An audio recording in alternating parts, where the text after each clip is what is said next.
Hi guys, this is Maria from Key English Online. Today we're going to talk about the word get. Now it's a very common word in the English language and it's a verb that we always use. It has many different meanings and today I'm going to cover 5 of those meanings. Alright? Okay, number 1. Get can mean to buy something. For example, I'm going to the shop to get some milk.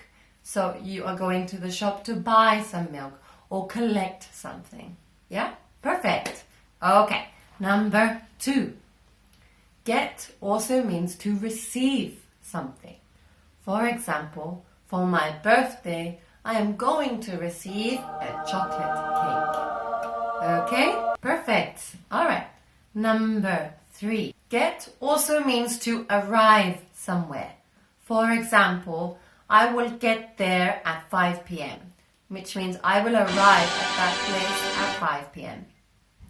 Perfect. Okay, number 4. Get means to become something.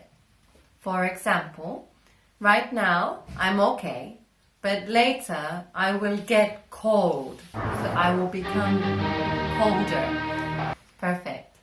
And the last one, number 5. Get can mean to understand something. For example, I can talk to you and if you do this face, I can ask you, do you get it? To confirm that you understand what I have just said. Okay, perfect. Thank you so much for listening, guys. If you want more mini lessons, please subscribe to my channel where I explain other parts of the English language. Also, I have a Facebook page. Check me out, Key English Online. And if you're looking for classes, please have a look at my website. I have a list of services which you can choose from at really good prices. Thanks guys. See you later. Bye.